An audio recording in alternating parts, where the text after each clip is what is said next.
रामाय रामभद्राय रामचंद्राय वेधसे रघुनाथाय नाथाय सीतायै पतये नमः। हरे कृष्ण। राधे राधे। আমার সকল সনাতনী ভক্তবৃন্দদের জানাই শ্রীরাধিকা চ্যানেলের পক্ষ থেকে রামনবমী অর্থাৎ পুরুষোত্তম ভগবান স্বয়ং শ্রীরামের জন্মতিথি আবির্ভাব তিথি উপলক্ষে অনেক শুভেচ্ছা ও অভিনন্দন।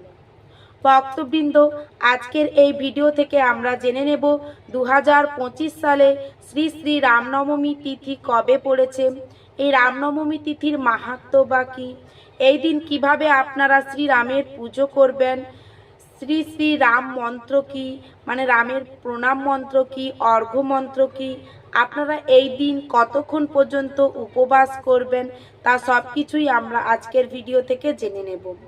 তাই ধৈর্য ধরে অবশ্যই ভিডিওটি স্কিপ না করে পুরোটা দেখুন।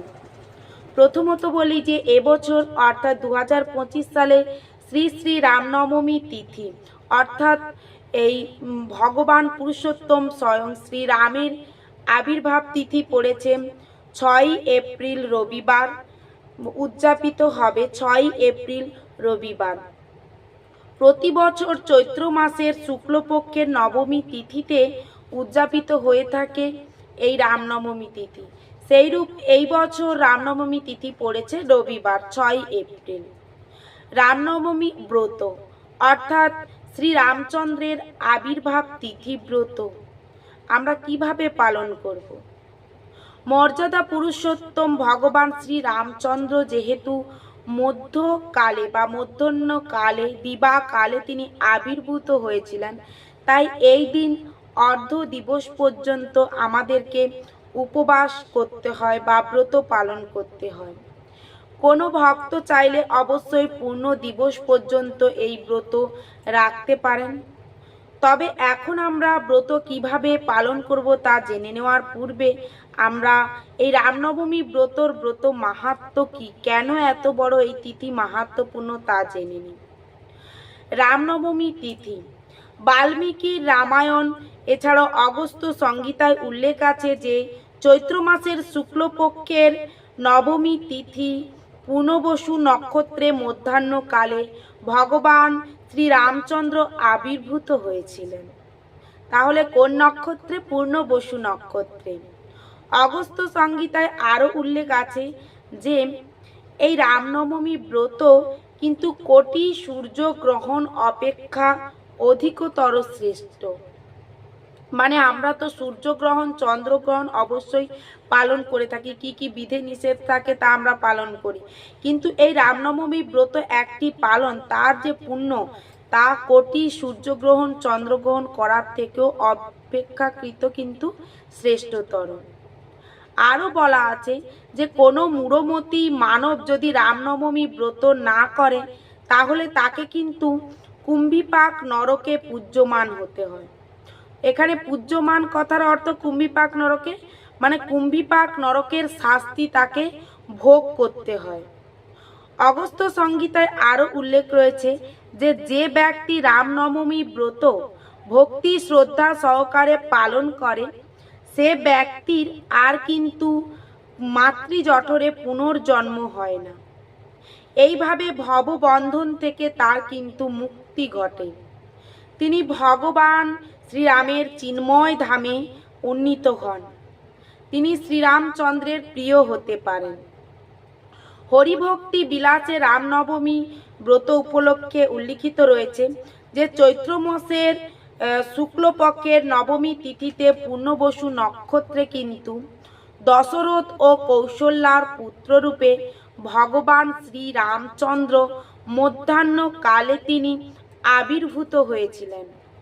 আর এর 2 ঘন্টা পরে আবির্ভূত হয়েছিলেন কৈকেয়ীর পুত্ররূপে ভরত, আর 2 দিন পরে সুমিত্রার পুত্রগণ রূপে জন্মগ্রহণ করেছিলেন বা আবির্ভূত হয়েছিলেন লক্ষ্মণ ও শত্রুঘ্ন। এরা সকলেই কিন্তু সূর্য বংশে জন্মগ্রহণ করেছিলেন। তাহলে ভগবান শ্রীরামচন্দ্র সূর্য বংশে জন্মগ্রহণ করেছিলেন। সূর্যবংশের প্রথম রাজা ছিলেন ইক্ষ্বাকু। ইক্ষ্বাকু রাজা ছিলেন আবার বৈবস্বত মনুর পুত্র। সূর্যবংশের অন্যতম ছিলেন খট্টাঙ্গ মহারাজ। তার পুত্র ছিলেন দীর্ঘবাহু। দীর্ঘবাহুর পুত্র রঘু। রঘুর পুত্র অজ এবং অজর পুত্র দশরথ। আর দশরথের বড় পুত্র হলেন ভগবান পুরুষোত্তম মর্যাদাপূর্ণ ভগবান শ্রীরামচন্দ্র।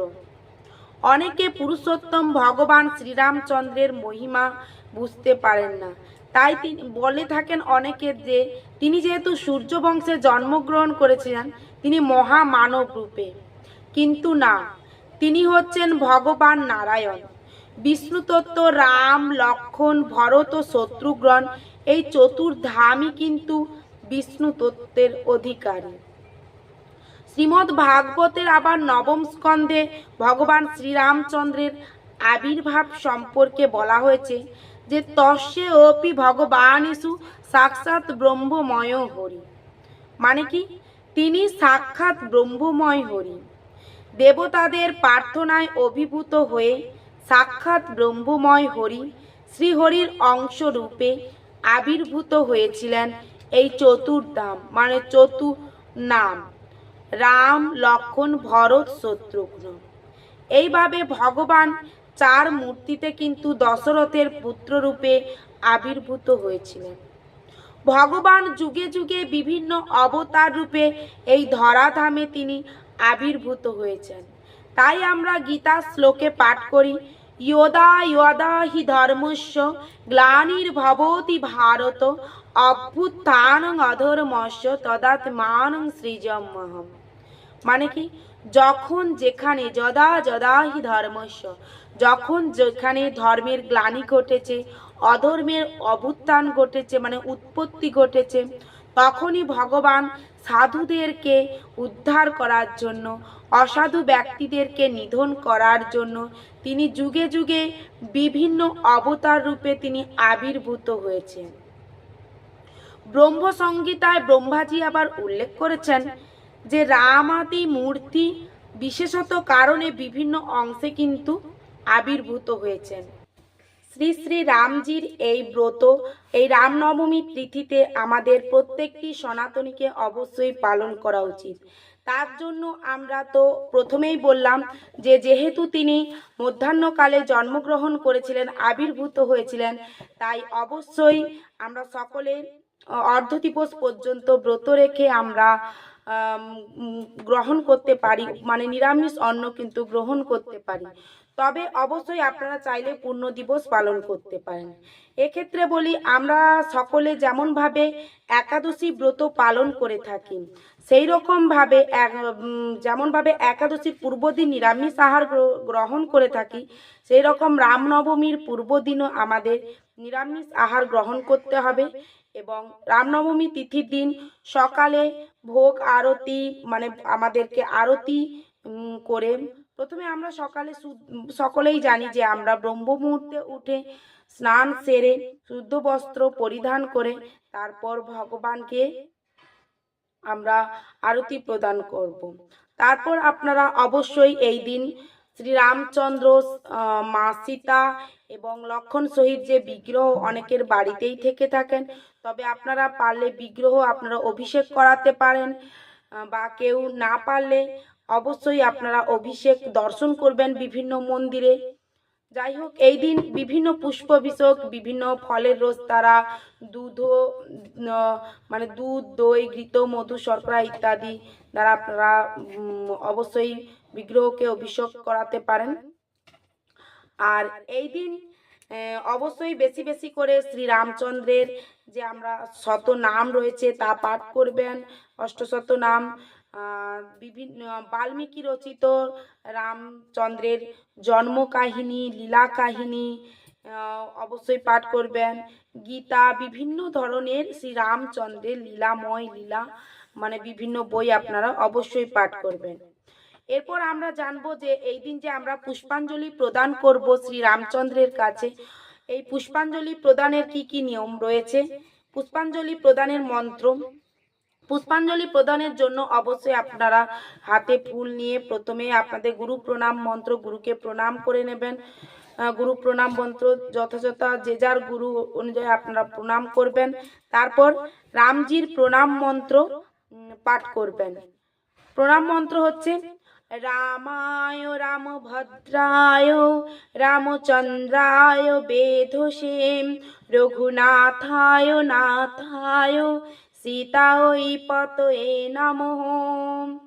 এইভাবে 3 বার মন্ত্র বলে এরপর বলতে হবে যে এসো চন্দন গন্ধ পুষ্পং পুষ্পাঞ্জলি শ্রী রামচন্দ্রায় নমঃ। এইভাবে 3 বার বলতে হবে। তারপর শ্রী রামচন্দ্রের চরণে তুলসী পত্র অর্পণের জন্য অবশ্যই বলতে হবে তুলসী পত্র চন্দন মিশ্রিত করে এসো স চন্দন তুলসী পত্রং শ্রীরামচন্দ্রায় নমঃ।